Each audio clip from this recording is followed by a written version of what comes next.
Stress, anxiety, depression, over negativity, over thinking, over future planning, ऐसे कितनी ही complaint patient की रहती है। बड़े तो बड़े, छोटे भी इससे ग्रस्त रहते हैं। छोटे छोटे बच्चों में स्ट्रेस लेवल इतना हाई रहता है, एजुकेशन लेवल इतना हाई हो गया है, बच्चों के मन में एग्ज़ाम फेयर इतनी ज़्यादा मन में घर करके बैठी रहती है कि छोटे छोटे बच्चों को धीरे धीरे स्ट्रेस के वजह से साइकोलॉजिकल प्रॉब्लम होने लगते हैं। कितने पेशेंट को एपिलेप्सी के अटैक दौरे शुरू हो जाते हैं, और कब बच्चे और बड़े माइग्रेन अटैक में जाते हैं।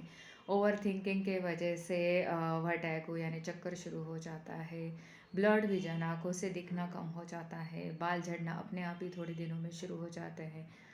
छोटे छोटे बच्चों में बाल सफ़ेद हो जाते हैं, और बड़े बच्चों में male pattern baldness, female pattern baldness, यानी सामने के बाल लेयर बाय लेयर कम होने लगते हैं। और कभी कभी तो ये झुंड में बाल झड़ना शुरू हो जाते हैं। 18-20 साल के बच्चों में कंप्लीट बाल्डनेस पाया जाता है। ओवर स्ट्रेस की परेशानी इतनी ज़्यादा बढ़ गई है कि छोटे बच्चों से लेके तो बड़ों में शुगर लेवल इतना हाई हो रहा है, फैटी लीवर फॉर्म हो जाता है, शुगर लेवल अपने आप ही बढ़ रहा है।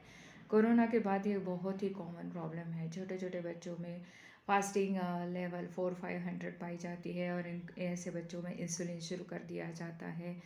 और ये फिर इसका एलोपैथिक दवाइयाँ खा खा के, और शुगर, और बच्चों में बीपी की प्रॉब्लम शुरू हो गए हैं। छोटे बच्चों में बीपी 150, 200, 250 तक पाया जाता है। हमारे यहाँ कितने ही टीनेजर्स आते हैं, या फिर 20-25 साल के बच्चे आते हैं जिनका कोलेस्ट्रॉल, ट्राइग्लिसराइड्स लेवल बढ़ा हुआ रहता है, और हार्ट ब्लॉकेजेस भी आने की शक्यता रहती है। ऐसे बच्चों को हम पहले ही अलर्ट करके रखते हैं, तुरंत दवाइयाँ शुरू कर देती दिया जाता है। पंचकर्मा की ट्रीटमेंट इसमें सबसे ज़्यादा बेस्ट रहती है, क्योंकि हार्ट को बचाना सबसे मेन प्रायोरिटी रहती है।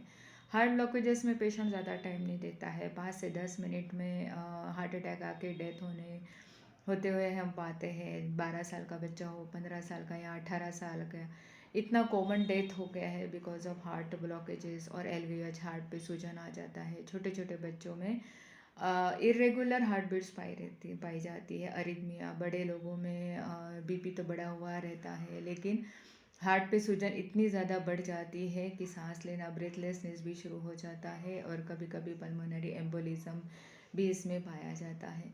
ऐसे ट्रीटमेंट क्या आयुर्वेदा में पॉसिबल है विदाउट एंटीबायोटिक, स्टेरॉइड्स और पेन किलर से आयुर्वेदा में ठीक हो सकते हैं? हाँ, ऐसे पेशेंट कम्प्लीटली आयुर्वेदिक मेडिसिन से ठीक हो सकते हैं। आप ना केवल आपका बीपी भी नॉर्मल कर सकते हैं, कोलेस्ट्रॉल परमानेंटली नॉर्मल कर सकते हैं, और अपने आप को हार्ट ब्लॉकेजेस से बचा भी सकते हैं।